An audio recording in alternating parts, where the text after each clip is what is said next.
Now arriving at Ilios. Prepare for battle. Select your hero.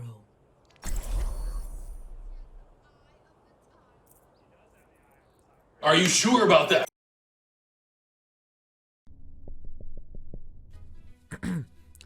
Hi, my name is Twitch.tv/Questron, and I play too much Sombra. There's a lot of discussion happening over on Reddit about how to play Sombra correctly, so here's my 2 cents as to why you're playing Sombra wrong and how to maybe fix it. Okay, so before I start on this specific subject, I would like to mention that this isn't the only problem. It's not even the biggest. This is just the one I like talking about the most, and there's nothing you can do to stop me because it's my video and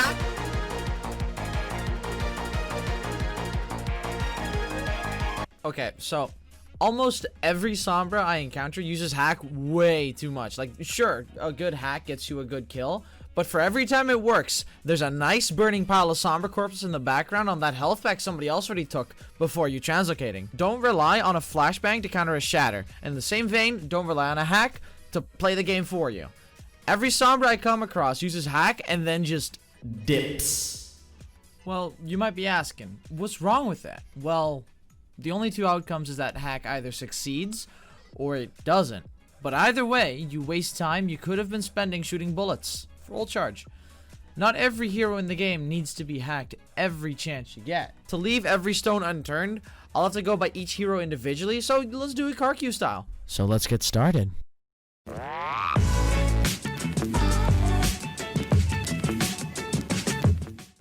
A general rule you should have, besides all these individual things, is that you should always keep in mind that hack doesn't affect the cooldown and enemies' used abilities. If you hack an Ana right after nade and sleep has been used, you have literally accomplished nothing but waste time. The general idea with what's coming up is that you really have to cut off all the fat to the meat slab that is hack. So first up is Diva. Diva, much like the other tanks, has like a small mind game where you either try and bait her to use Matrix then hack, or you just kind of shoot and then keep on shooting. With Orisa, you want to hack her when her shield is low, not broken. You can't interrupt her shield placement, so don't give her the chance to place one. Right.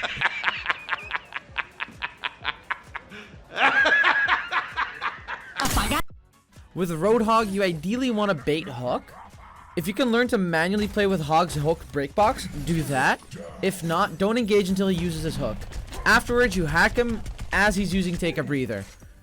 With Sigma, it's almost the same as Hog, where you shoot him until he uses either his rock or his suck. But with Sigma, you should probably hack whenever possible. It always does something. You really never hack Winston unless he's using his ultimate. If a Winston dives in overly aggressive and his shield is gone and you're not in range for him, try and hack him before he uses ultimate, but otherwise, don't even try. Zarya, realistically speaking, never. Only if you get the jump on her and notice that someone else on their team is depending on a bubble from her, I guess. Her bubbles are high cooldown, so an extra couple seconds doesn't really impact Zarya as much as losing half her health bar is to her. When it comes to DPS, all of this mostly relies on the fact that if you don't clean up fast enough, their teammates would back them up. So on lower ranks, maybe hacking is still viable, I'm not really sure. So for Ashe, normally you don't. You dodge Dynamite with your Translocator, and if she uses her Coach Gun, just Translocate to where she's going, or you can get out. With Bastion, you do. Not much to it. Doomfist? With Echo, you don't. Surprisingly enough, Sombra has a really good 1v1 potential against Echo.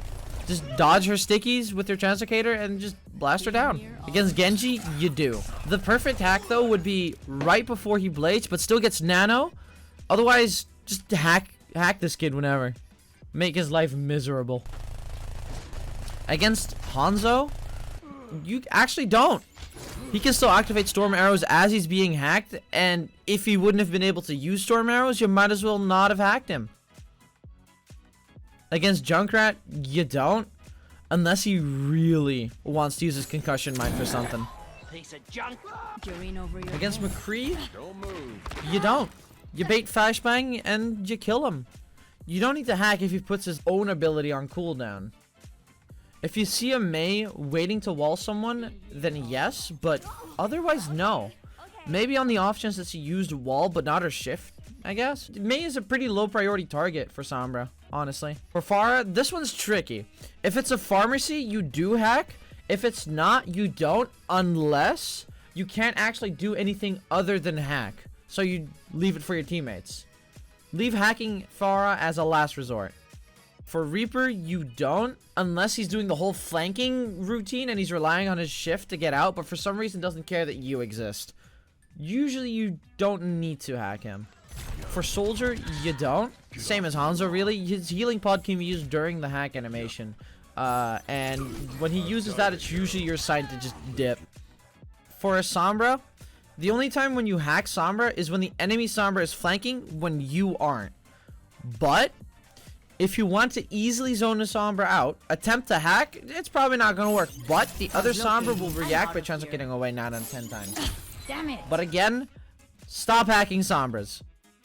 For Symmetra, you don't. Her abilities are usually just a place and then forget about them type thing. So hacking her really doesn't do that much. Torb, unless you're spawn capping a Torb and you get the jump on him by hacking him, you don't. Overload is an instant activation, so hacking him doesn't make much sense. Because either he's unhacked and overloaded, or he's hacked and overloaded. Either way, he's loading the core over, and then there's the turret. Oh god, the turret. Against Tracer, you do, but not as often as you think. A Tracer can cancel your hack a lot more often than you can get her hack. Okay. Winning Tracer 1v1s is tricky, but definitely doable to Sombra. Against Widow, you don't, but this is one of those things that scales with rank. The lower your rank, the less likely the Widow's teammates would back the Widow up as soon as you start shooting at him. So in a lower rank, you could probably hack the Widow and kill before she even grapples, but in a higher rank, you have to kill the Widow before she grapples. If she grapples, it's probably too late for you. Against Ana, both of her cooldowns are very high cooldowns, so if she's used both of them, start a timer in your brain that tells you when to hack about a second or two before the ability comes back. Otherwise, only if you tend to eliminate her. And then otherwise, no. Having her waste her abilities technically puts her on a longer cooldown than if she was hacked. So, more often than not, prefer her to waste abilities on nothing than her being hacked. For Baptiste, Immortality has a very high cooldown, same as Ana. Otherwise, no. You don't need to hack. Against Brigitte, nothing you can do can stop the raid boss. Sorry. Against Lucio,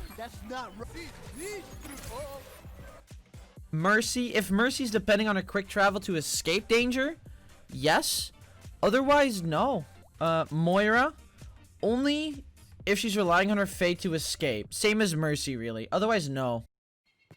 Okay, now, Zenyatta's probably the reason I made this video. I don't understand why people keep hacking him. It doesn't make sense. The only time, and I mean only time to hack a Zenyatta, is if he's hiding to use his ultimate as a response to something. Otherwise, you don't have to hack this guy.